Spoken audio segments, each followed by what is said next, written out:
नमस्कार शेतकरी मित्रांनो, मी अनुप फाळके अनुभव शेतकरी मित्रांचा या यूट्यूब चॅनलवर आपलं स्वागत करतो आहे। आणि जे पण आपल्या चॅनलवर नवीन आलेले आहे त्यांनी लवकरात लवकर एक सबस्क्राईब करून द्या आणि लाईक करून द्या आणि चॅनलला शेअर करत राहा। सगळ्या मित्रांची विनंती आहे, मित्रांना विनंती आहे, आज आपण बघूया की चणा या पिकात उत्पन्न वाढवण्यासाठी आपण काय केलं पाहिजे आणि आपली नेमकी चूक कुठे होते। आता आपण काय करतोय की चणा जेव्हा आपण पेरणी करतो तेव्हा खताचं व्यवस्थापन करतो, त्याच्यानंतर निंदण करतो, खुडणी करतो, भरपूर उत्पन्न येण्यासाठी सगळं काही करतो। पण नेमके जेव्हा घाटे येतात तेव्हा आपले एक नियंत्रण, जे आपल्या घाटेअळीचं नियंत्रण करायचं आहे तिथेच आपण चुकतो नेहमी। तर त्याचं कारण असं की जेव्हा घाटे येतात आणि त्या घाट्याच्या आतमध्ये जी अळी असते, अशी अळी आपण घाटे बघितली की अशी दिसत नाही आपल्याला, पण जेव्हा आपण घाटा तोडून बघतो त्याच्यानंतर त्याच्या आतमध्ये अळी असते, त्याच्यामुळे तिथे कुठेतरी आपलं नियोजन चुकते, लक्षात येत नसल्यामुळे नियोजन चुकते।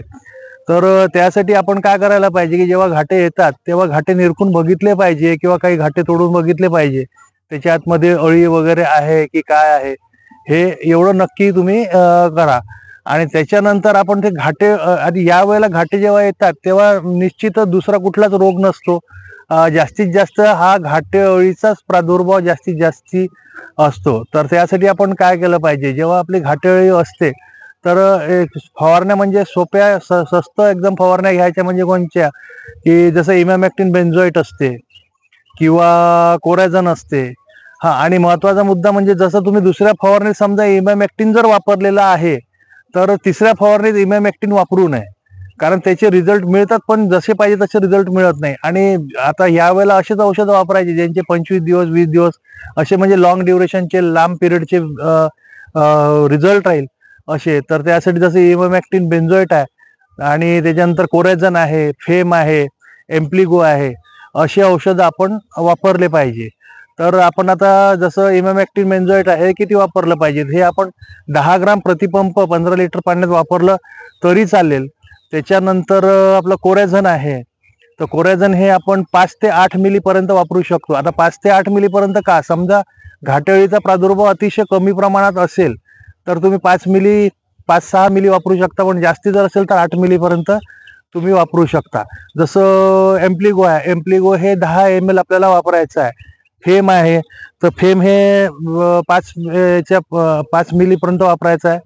आणि त्याच्यानंतर याचं हे तर झालं आपलं अळीचं नियंत्रण। मग त्यासाठी त्याच्यानंतर आता उत्पन्न वाढवायसाठी आपल्याला काय करायचं आहे, तर उत्पन्न वाढवायसाठी आपल्याला घाटे चांगले भरले पाहिजे आणि दाण्याचं वजन भरलं पाहिजे। तर त्यासाठी आपल्याला काय करायचं आहे, 05234 हे घेऊ शकता किंवा 05234 हे 100 ग्राम प्रतिपंप तुम्ही घेऊ शकता, किंवा 0050 05234 पेक्षा 0050 चे रिझल्ट अजून चांगले मिळतील। 05234 ही चालेल तसं, पण समजा 05234 पेक्षा 0050 वापरला जास्त रिझल्ट मिळेल।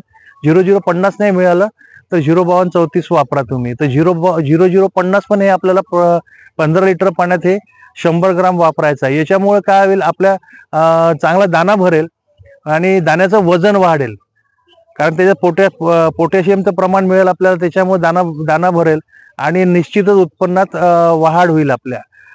25 ते 30% निश्चित या फवारणीमुळे आपली वाढ होऊ शकते। तर हीच विनंती आहे की ही फवारणी चुकवू नका, जेणेकरून आपल्या उत्पन्नात घट येईल। ही फवारणी घेतल्यामुळे 25-30% निश्चितच वाढ होईल। माहिती आवडली असेल तर चॅनलला व्हिडिओला लाईक करा, शेअर करा, आणि आपल्याजवळ काही असे अनुभव असतील तर आमच्यापर्यंत कॉमेंटद्वारे पोहोचवा। आम्ही आपले अनुभव सुद्धा शेतकरी मित्रांपर्यंत पोहोचवण्याचा प्रयत्न करू। आणि परत एक वेळा विनंती करतो की चॅनलला सबस्क्राईब करत चला, आणि शेअर करत चला, लाईक करत चला, आणि आपल्या मित्रांपर्यंत शेअर नक्की करा, जेणेकरून ह्या माहिती सगळ्या तुमच्या मित्रांना सुद्धा मिळेल आणि त्यांचा सुद्धा फायदा होईल। आणि अजून काही असे नवीन अनुभव असले तर आमच्यापर्यंत तुम्ही नक्की कळवा। धन्यवाद।